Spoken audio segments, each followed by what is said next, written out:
Welcome to Relaxing Audiobooks, where timeless stories meet soothing narration. Today, we bring you Charlotte Perkins Gilman's haunting masterpiece, The Yellow Wallpaper, a chilling descent into the fragile mind of a woman confined. This gothic short story blends beauty, unease, and the slow unraveling of reality. Sit back, close your eyes, and let the words take you into another world. It is very seldom that mere ordinary people like John and myself secure ancestral halls for the summer. A colonial mansion, a hereditary estate, I would say a haunted house, and reach the height of romantic felicity, but that would be asking too much of fate. Still, I will proudly declare that there is something queer about it. Else, why should it be let so cheaply? And why have stood so long untenanted? John laughs at me, of course, but one expects that in marriage. John is practical in the extreme. He has no patience with faith, an intense horror of superstition, and he scoffs openly at any talk of things not to be felt and seen and put down in figures. John is a physician, and perhaps, I would not say it to a living soul, of course, but this is dead paper and great relief to my mind. Perhaps that is one reason I do not get well faster. You see, he does not believe I am sick. And what can one do? If a physician of high standing and one's own husband assures friends and relatives that there is really nothing the matter with one but temporary nervous depression, a slight hysterical tendency, what is one to do? My brother is also a physician and also of high standing, and he says the same thing. So I take phosphates, or phosphites, whichever it is, and tonics, and journeys, and air, and exercise, and am absolutely forbidden to work until I am well again. Personally, I disagree with their ideas. Personally, I believe that congenial work with excitement and change would do me good. But what is one to do? I did write for a while in spite of them, but it does exhaust me a good deal. Having to be so sly about it, or else meet with heavy opposition. I sometimes fancy that in my condition, if I had less opposition and more society and stimulus. But John says the very worst thing I can do is to think about my condition, and I confess it always makes me feel bad. So I will let it alone and talk about the house. The most beautiful place. It is quite alone, standing well back from the road, quite 3 miles from the village. It makes me think of English places that you read about, for there are hedges and walls and gates that lock, and lots of separate little houses for the gardeners and people. There is a delicious garden. I never saw such a garden, large and shady, full of box-bordered paths and lined with long grape-covered arbors with seats under them. There were greenhouses, too, but they are all broken now. There was some legal trouble, I believe, something about the heirs and co-heirs. Anyhow, the place has been empty for years. That spoils my ghostliness, I'm afraid, but I don't care. There is something strange about the house. I can feel it. I even said so to John one moonlight evening, but he said what I felt was a draught and shut the window. I get unreasonably angry with John sometimes. I'm sure I never used to be so sensitive. I think it is due to this nervous condition, but John says if I feel so, I shall neglect proper self-control. So I take pains to control myself, before him at least, and that makes me very tired. don't like our room a bit. I wanted one downstairs that opened on the piazza and had roses all over the window and such pretty old-fashioned chintz hangings. But John would not hear of it. He said there was only one window and not room for 2 beds, and no near room for him if he took another.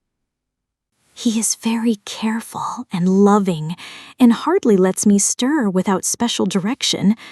I have a scheduled prescription for each hour in the day. He takes all care for me, and so I feel basely ungrateful not to value it more. He said we came here solely on my account, that I was to have perfect rest and all the air I could get. Your exercise depends on your strength, my dear, he said, and your food somewhat on your appetite, but air you can absorb all the time. So we took the nursery at the top of the house. It is a big, airy room, the whole floor nearly, with windows that look all ways and air and sunshine galore. It was nursery first and then playground and gymnasium, I should judge, for the windows are barred for little children, and there are rings and things in the walls. The paint and paper look as if a boys' school had used it. It is stripped off, the paper, in great patches all around the head of my bed, about as far as I can reach, and in a great place on the other side of the room low down. I never saw a worse paper in my life. One of those sprawling, flamboyant patterns committing every artistic sin. It is dull enough to confuse the eye in following, pronounced enough to constantly irritate and provoke study, and when you follow the lame, uncertain curves for a little distance, they suddenly commit suicide, plunge off at outrageous angles, destroy themselves in unheard-of contradictions. The color is repellent, almost revolting, a smoldering, unclean yellow, strangely faded by the slow-turning sunlight. It is a dull yet lurid orange in some places, a sickly sulphur tint in others. No wonder the children hated it. I should hate it myself if I had to live in this room long. There comes John, and I must put this away. He hates to have me write a word. We have been here 2 weeks, and I haven't felt like writing before since that first day. I am sitting by the window now, up in this atrocious nursery, and there is nothing to hinder my writing as much as I please, save lack of strength. John is away all day, and even some nights when his cases are serious. I'm glad my case is not serious. But these nervous troubles are dreadfully depressing. John does not know how much I really suffer. He knows there is no reason to suffer, and that satisfies him. Of course, it is only nervousness. It does weigh on me so not to do my duty in any way. I meant to be such a help to John, such a real rest and comfort, and here I am, a comparative burden already. Nobody would believe what an effort it is to do what little I am able, to dress and entertain and order things. It is fortunate Mary is so good with the baby, such a dear baby, and yet I cannot be with him. It makes me so nervous. I suppose John never was nervous in his life. He laughs at me so about this wallpaper. At first, he meant to repaper the room, but afterwards he said that I was letting it get the better of me, and that nothing was worse for a nervous patient than to give way to such fancies. He said that after the wallpaper was changed, it would be the heavy bedstead, and then the barred windows, and then that gate at the head of the stairs, and so on. You know the place is doing you good, he said. And really, dear, I don't care to renovate the house just for a 3 months' rental. Then do let us go downstairs, I said. There are such pretty rooms there. Then he took me in his arms and called me a blessed little goose, and said he would go down cellar if I wished, and have it whitewashed in the bargain. But he is right enough about the beds and windows and things. It is as airy and comfortable a room as anyone need wish, and of course I would not be so silly as to make him uncomfortable just for a whim. I'm really getting quite fond of the big room, all but that horrid paper. Out of one window, I can see the garden, those mysterious deep-shaded arbors, the riotous old-fashioned flowers and bushes and gnarly trees. Out of another, I get a lovely view of the bay and a little private wharf belonging to the estate. There is a beautiful shaded lane that runs down there from the house. I always fancy I see people walking in these numerous paths and arbors, but John has cautioned me not to give way to fancy in the least. He says that with my imaginative power and habit of story-making, a nervous weakness like mine is sure to lead to all manner of excited fancies, and that I ought to use my will and good sense to check the tendency. So I'd try. I think sometimes that if I were only well enough to write a little, it would relieve the press of ideas and rest me, but I find I get pretty tired when I try. It is so discouraging not to have any advice and companionship about my work. When I get really well, John says we will ask Cousin Henry and Julia down for a long visit, but he says he would as soon put fireworks in my pillowcase as to let me have those stimulating people about now. I wish I could get well faster, but I must not think about that. This paper looks to me as if it knew what a vicious influence it had. There is a recurrent spot where the pattern lolls like a broken neck and two bulbous eyes stare at you upside down. I get positively angry with the impertinence of it and the everlastingness.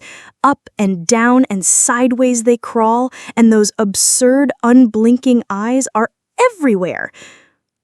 There's one place where two breaths didn't match and the eyes go all up and down the line, one a little higher than the other. I never saw so much expression in an inanimate thing before, and we all know how much expression they have. I used to lie awake as a child and get more entertainment and terror out of blank walls and plain furniture than most children could find in a toy store. I remember what a kindly wink the knobs of our big old bureau used to have, and there was one chair that always seemed like a strong friend. I used to feel that if any of the other things looked too fierce, I could always hop into that chair and be safe. The furniture in this room is no worse than inharmonious, however, for we had to bring it all from downstairs. I suppose when this was used as a playroom, they had to take the nursery things out, and no wonder. I never saw such ravages as the children have made here. The wallpaper, as I said before, is torn off in spots, and it sticketh closer than a brother. They must have had perseverance as well as hatred. Then the floor is scratched and gouged and splintered, the plaster itself is dug out here and there, and this great heavy bed, which is all we found in the room, looks as if it had been through the wars. But I don't mind it a bit, only the paper. There comes John's sister, such a dear girl as she is, and so careful of me. I must not let her find me writing. She is a perfect and enthusiastic housekeeper and hopes for no better profession. I verily believe she thinks it is the writing which made me sick. But I can write when she's out, and see her a long way off from these windows. There is one that commands the road, a lovely, shaded, winding road, and one that just looks off over the country. A lovely country, too, full of great elms and velvet meadows. This wallpaper has a kind of sub-pattern in a different shade, a particularly irritating one, for you can only see it in certain lights, and not clearly then. But in the places where it isn't faded, and where the sun is just so, I can see a strange, provoking, formless sort of figure that seems to sulk about behind that silly and conspicuous front design. There's Sister on the stairs. Well, the 4th of July is over. The people are gone, and I am tired out. John thought it might do me good to see a little company, so we just had Mother and Nellie and the children down for a week. Of course, I didn't do a thing. Jenny sees to everything now, but it tired me all the same. John says if I don't pick up faster, he shall send me to Weir Mitchell in the fall, but I don't want to go there at all. I had a friend who was in his hands once, and she says he is just like John and my brother, only more so. Besides, it is such an undertaking to go so far. I don't feel as if it was worthwhile to turn my hand over for anything, and I'm getting dreadfully fretful and querulous. I cry at nothing, and cry most of the time. Of course, I don't when John is here or anybody else, but when I am alone. And I am alone a good deal just now. John is kept in town very often by serious cases, and Jenny is good and lets me alone when I want her to. So I walk a little in the garden or down that lovely lane, sit on the porch under the roses, and lie down up here a good deal. I'm getting really fond of the room, in spite of the wallpaper. Perhaps because of the wallpaper. It dwells in my mind so. I lie here on this great immovable bed, it is nailed down, I believe, and follow that pattern about by the hour. It is as good as gymnastics, I assure you. I start, we'll say, at the bottom, down in the corner over there, where it has not been touched, and I determine for the 1000th time that I will follow that pointless pattern to some sort of a conclusion. I know a little of the principle of design, and I know this thing was not arranged on any laws of radiation, or alternation, or repetition, or symmetry, or anything else that I ever heard of. It is repeated, of course, by the breadths, but not otherwise. Looked at in one way, each breadth stands alone, the bloated curves and flourishes, a kind of debased Romanesque with delirium tremens, go waddling up and down in isolated columns of fatuity. But on the other hand, they connect diagonally, and the sprawling outlines run off in great slanting waves of optic horror, like a lot of wallowing seaweeds in full chase. The whole thing goes horizontally, too. At least it seems so, and I exhaust myself in trying to distinguish the order of its going in that direction. They've used a horizontal breadth for a frieze, and that adds wonderfully to the confusion. There is one end of the room where it is almost intact, and there, when the crosslights fade and the low sun shines directly upon it, I can almost fancy radiation after all. The interminable grotesques seem to form around a common center and rush off in headlong plunges of equal distraction. It makes me tired to follow it. I will take a nap, I guess. I don't know why I should write this. I don't want to. I don't feel able. And I know John would think it absurd, but I must say what I feel and think in some way. It is such a relief. But the effort is getting to be greater than the relief. Half the time now, I am awfully lazy and lie down ever so much. John says I mustn't lose my strength and has me take cod liver oil and lots of tonics and things, to say nothing of ale and wine and rare meat. Dear John. He loves me very dearly and hates to have me sick. I tried to have a real, earnest, reasonable talk with him the other day and tell him how I wish he would let me go and make a visit to Cousin Henry and Julia. But he said I wasn't able to go, nor able to stand it after I got there, and I did not make out a very good case for myself, for I was crying before I had finished.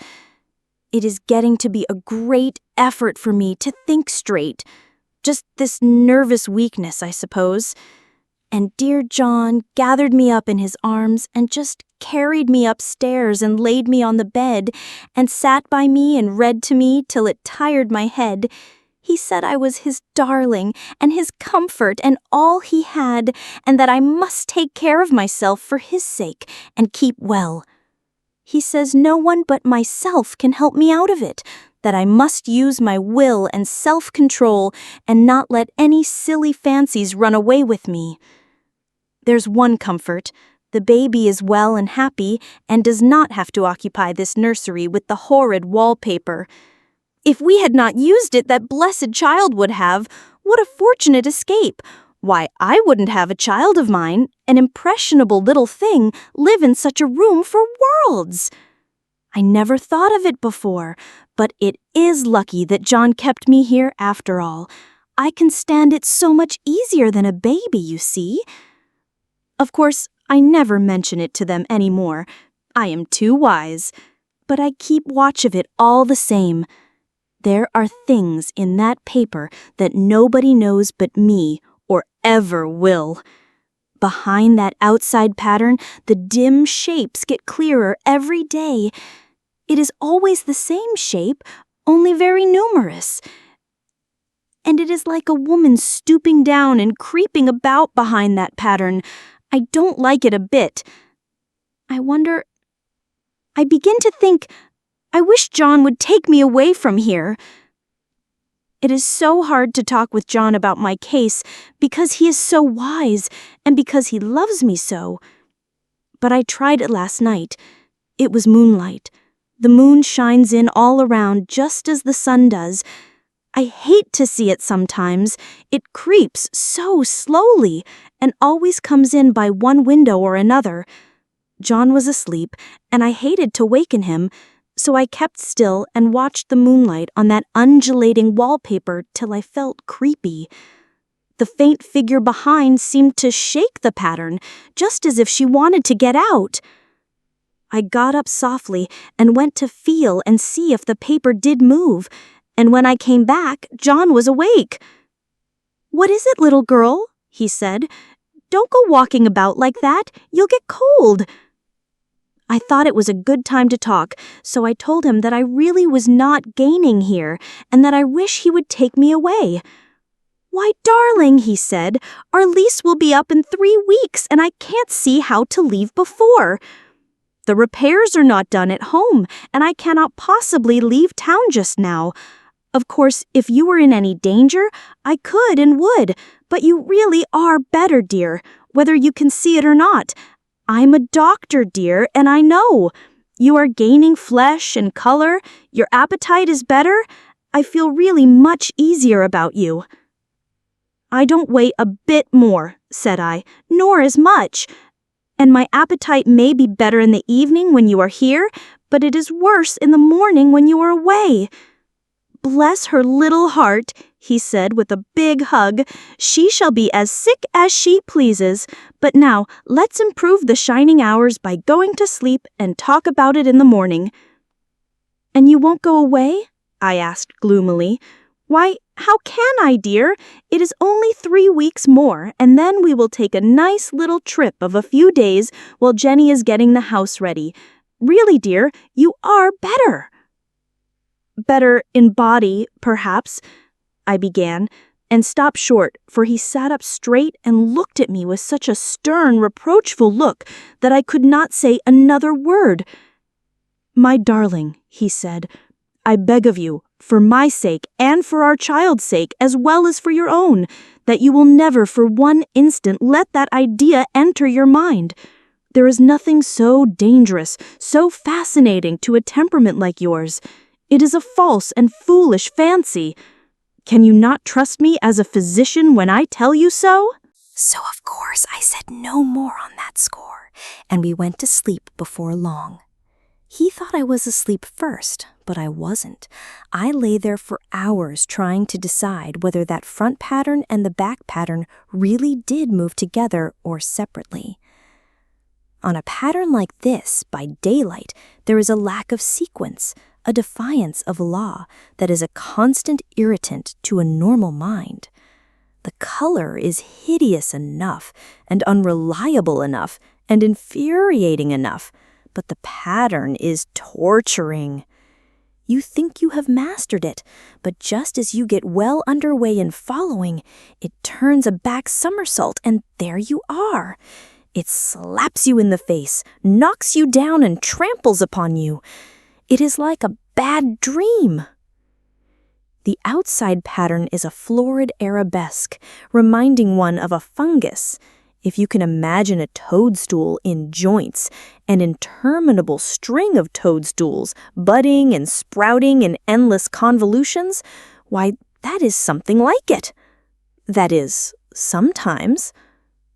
There is one marked peculiarity about this paper, a thing nobody seems to notice but myself, and that is that it changes as the light changes. When the sun shoots in through the east window, I always watch for that first long straight ray. It changes so quickly that I never can quite believe it. That is why I watch it always. By moonlight, the moon shines in all night when there is a moon, I wouldn't know it was the same paper. At night, in any kind of light, in twilight, candlelight, lamplight, and worst of all by moonlight, it becomes bars. The outside pattern, I mean, and the woman behind it is as plain as can be. I didn't realize for a long time what the thing was that showed behind, that dim sub-pattern, but now I am quite sure it is a woman. By daylight, she is subdued, quiet. I fancy it is the pattern that keeps her so still. It is so puzzling. It keeps me quiet by the hour. I lie down ever so much now. John says it is good for me and to sleep all I can. Indeed, he started the habit by making me lie down for an hour after each meal. It is a very bad habit, I am convinced, for you see, I don't sleep, and that cultivates deceit, for I don't tell them I'm awake. Oh no. The fact is, I am getting a little afraid of John. He seems very queer sometimes, and even Jenny has an inexplicable look. It strikes me occasionally, just as a scientific hypothesis, that perhaps it is the paper. I have watched John when he did not know I was looking and come into the room suddenly on the most innocent excuses, and I've caught him several times looking at the paper. And Jenny, too. I caught Jenny with her hand on it once. She didn't know I was in the room, and when I asked her in a very quiet voice, with the most restrained manner possible, what she was doing with the paper, she turned around as if she had been caught stealing and looked quite angry, asked me why I should frighten her so. Then she said the paper stained everything it touched, that she had found yellow smooches on all my clothes and John's, and she wished we would be more careful. Did that not sound innocent? But I know she was studying that pattern, and I am determined that nobody shall find it out but myself. Life is very much more exciting now than it used to be. You see, I have something more to expect, to look forward to watch. I really do eat better and am more quiet than I was. John is so pleased to see me improve. He laughed a little the other day and said I seemed to be flourishing in spite of my wallpaper. I turned it off with a laugh. I had no intention of telling him it was because of the wallpaper. He would make fun of me. He might even want to take me away. I don't want to leave now until I have found it out. There is a week more, and I think that will be enough. I'm feeling ever so much better. I don't sleep much at night, for it is so interesting to watch developments, but I sleep a good deal in the daytime. In the daytime, it is tiresome and perplexing. There are always new shoots on the fungus and new shades of yellow all over it. I cannot keep count of them, though I have tried conscientiously. It is the strangest yellow, that wallpaper. It makes me think of all the yellow things I ever saw. Not beautiful ones like buttercups, but old, foul, bad yellow things. But there is something else about that paper. The smell. I noticed it the moment we came into the room, but with so much air and sun, it was not bad. Now we have had a week of fog and rain, and whether the windows are open or not, the smell is here. It creeps all over the house. I find it hovering in the dining room, skulking in the parlor, hiding in the hall, lying in wait for me on the stairs. It gets into my hair. Even when I go to ride, if I turn my head suddenly and surprise it, there is that smell. Such a peculiar odor, too. I have spent hours in trying to analyze it, to find what it smelled like. It is not bad at first, and very gentle, but quite the subtlest, most enduring odor I ever met. In this damp weather, it is awful. I wake up in the night and find it hanging over me. It used to disturb me at first. I thought seriously of burning the house to reach the smell. But now I am used to it. The only thing I can think of that it is like is the color of the paper. A yellow smell. There is a very funny mark on this wall, low down, near the mopboard. A streak that runs round the room. It goes behind every piece of furniture except the bed, a long, straight, even smooch, as if it had been rubbed over and over. I wonder how it was done and who did it, and what they did it for. Round and round and round, round and round and round, it makes me dizzy. I really have discovered something at last. Through watching so much at night, when it changes so, I have finally found out. The front pattern does move, and no wonder. The woman behind shakes it. Sometimes I think there are a great many women behind, and sometimes only one. And she crawls around fast, and her crawling shakes it all over. Then, in the very bright spots, she keeps still, and in the very shady spots, she just takes hold of the bars and shakes them hard. And she is all the time trying to climb through. But nobody could climb through that pattern. It strangles so. I think that is why it has so many heads. They get through, and then the pattern strangles them off and turns them upside down and makes their eyes white. If those heads were covered or taken off, it would not be half so bad. I think that woman gets out in the daytime. And I'll tell you why. Privately, I've seen her. I can see her out of every one of my windows. It's the same woman, I know, for she is always creeping, and most women do not creep by daylight. I see her on that long, shaded lane, creeping up and down. I see her in those dark grape arbors, creeping all around the garden. I see her on that long road under the trees, creeping along. And when a carriage comes, she hides under the blackberry vines. I don't blame her a bit. It must be very humiliating to be caught creeping by daylight. I always lock the door when I creep by daylight. I can't do it at night, for I know John would suspect something at once. And John is so queer now that I don't want to irritate him. I wish he would take another room. Besides, I don't want anybody to get that woman out at night but myself. I often wonder if I could see her out of all the windows at once. But turn as fast as I can only see out of one at one time. And though I always see her, she may be able to creep faster than I can turn. I have watched her sometimes away off in the open country, creeping as fast as a cloud shadow in a high wind. If only that top pattern could be gotten off from the under one. I mean to try it, little by little. I have found out another funny thing, but I shan't tell it this time. It does not do to trust people too much. There are only 2 more days to get this paper off, and I believe John is beginning to notice. I don't like the look in his eyes.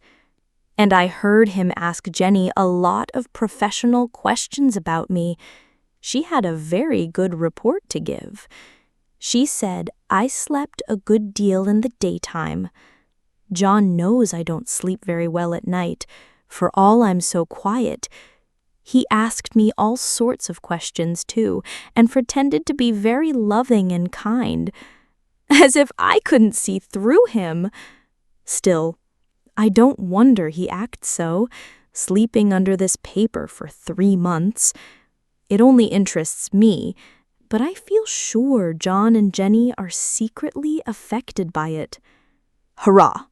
This is the last day, but it is enough. John is to stay in town overnight and won't be out until this evening. Jenny wanted to sleep with me, the sly thing, but I told her I should undoubtedly rest better for a night all alone. That was clever, for really I wasn't alone a bit. As soon as it was moonlight and that poor thing began to crawl and shake the pattern, I got up and ran to help her. I pulled and she shook, I shook and she pulled, and before morning we had peeled off yards of that paper. A strip about as high as my head and half around the room. And then when the sun came and that awful pattern began to laugh at me, I declared I would finish it today. We go away tomorrow, and they are moving all my furniture down again to leave things as they were before. Jenny looked at the wall in amazement, but I told her merrily that I did it out of pure spite at the vicious thing. She laughed and said she wouldn't mind doing it herself, but I must not get tired. How she betrayed herself that time!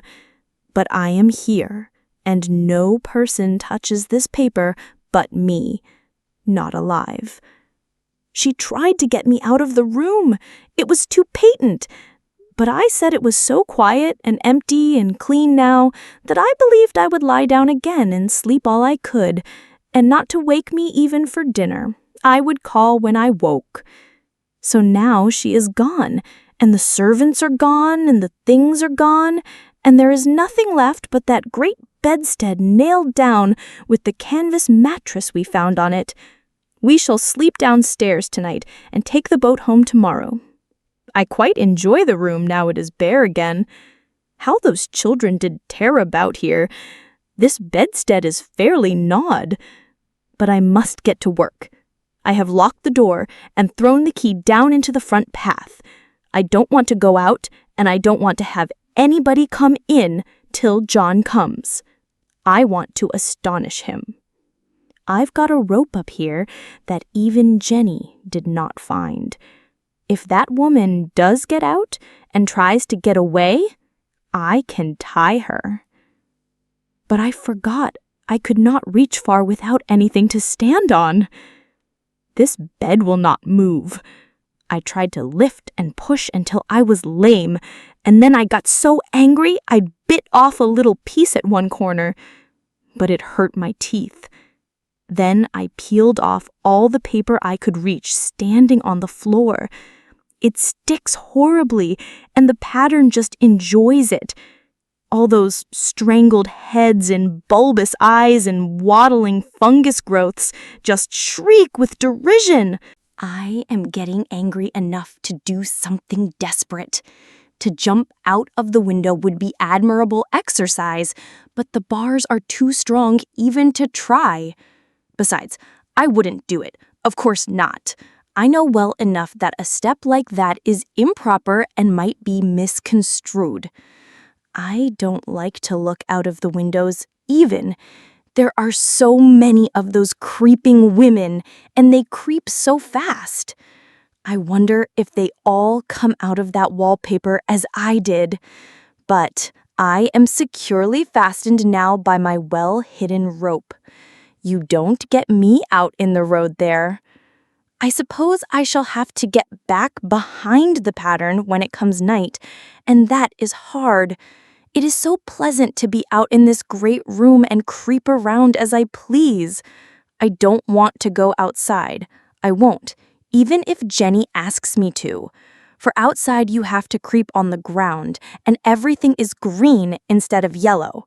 But here I can creep smoothly on the floor, and my shoulder just fits in that long smooch around the wall so I cannot lose my way. Why, there's John at the door. It is no use, young man, you can't open it. How he does call and pound! Now he's crying for an axe? It would be a shame to break down that beautiful door. John dear, said I in the gentlest voice, the key is down by the front steps, under a plantain. That silenced him for a few moments. Then he said, very quietly indeed, open the door, my darling. I can't, said I. The key is down by the front door under a plantain leaf. And then I said it again, several times, very gently and slowly, and said it so often that he had to go and see. And he got it, of course, and came in. He stopped short by the door. What is the matter? He cried. For God's sake, what are you doing? I kept on creeping just the same, but I looked at him over my shoulder. I've got out at last, said I, in spite of you and Jane, and I've pulled off most of the paper so you can't put me back. Now why should that man have fainted? But he did, and right across my path by the wall, so that I had to creep over him every time. Thank you for listening. If you enjoyed this haunting journey, don't forget to like, subscribe, and ring the bell so you never miss another relaxing audiobook.